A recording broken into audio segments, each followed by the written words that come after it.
Hello, welcome back to Andy Drinks Beer, the show where Andy drinks beer.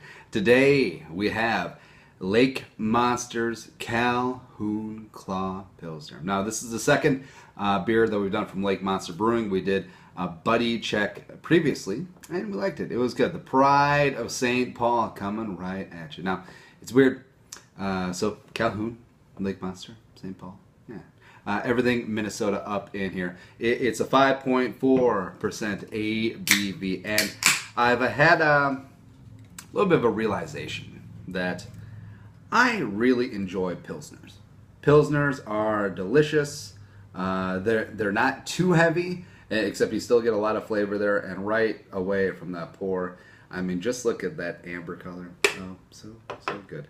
Also, it's a Pilsners are very versatile, and there's a reason why they're a year-round beer, is that you can enjoy one in winter. You know, they stand up to cold weather. You can obviously enjoy one in fall around Oktoberfest time. And also, they're light enough that you can have a couple in a hot day on the summer, and after you're done mowing the lawn, it's good. And of course, I'm wearing the hoodie today because we're indoors, and it's about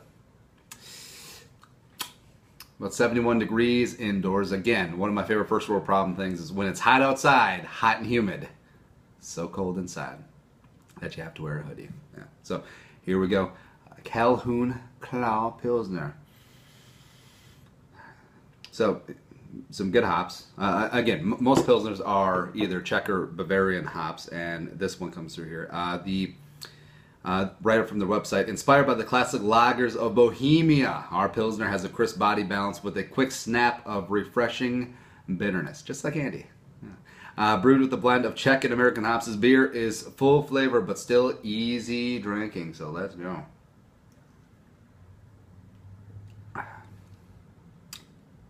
Yeah, it's absolutely right on the easy drinking part. There's a little bit on the heavier side for a Pilsner, but you can't go wrong with the flavor. And the first sort of 5 criteria, is this crushable or a sipper?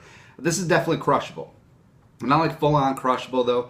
Maybe, you know, on a nice little patio, as we're apt to do here in Minnesota on a hot, beautiful, God-given day. Maybe 2 or 3. Yeah, that's what we can do. Second of our 5 criteria, what food would go well with this? A little bit off the menu.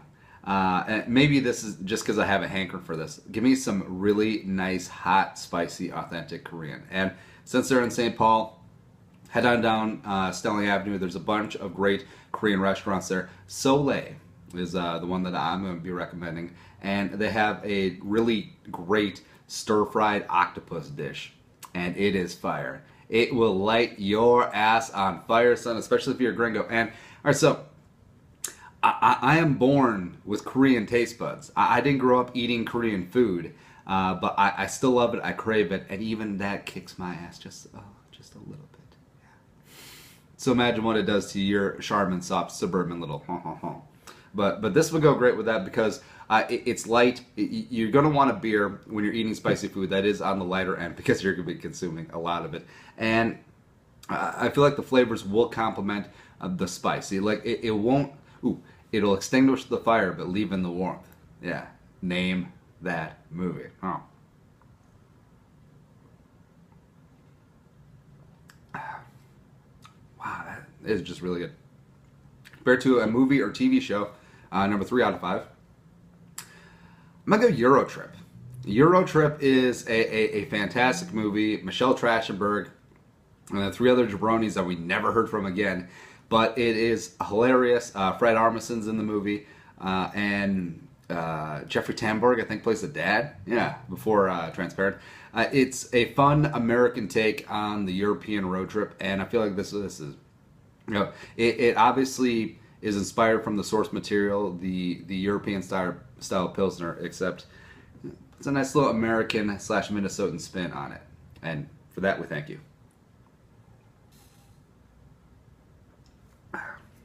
Now, what does this remind me of?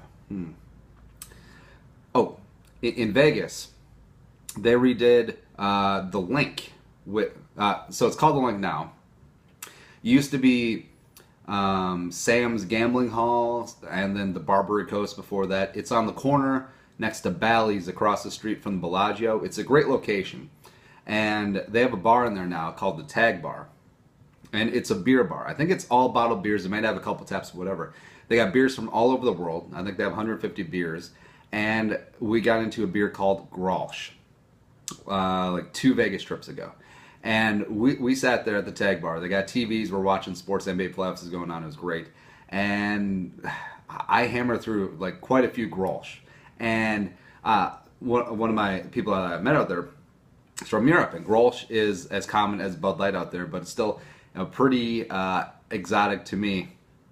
And that was a Pilsner as well. And this reminds me of that, quite a bit. Where it's light, it's different, it's delicious, and it definitely sticks with you.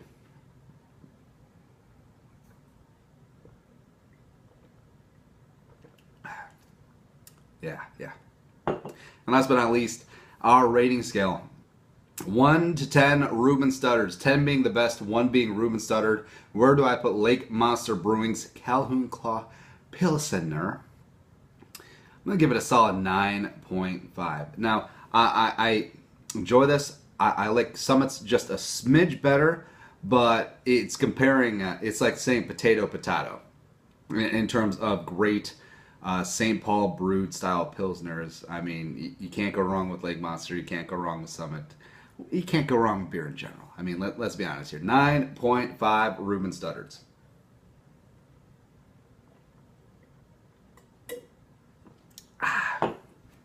Hit that subscribe button on the YouTube.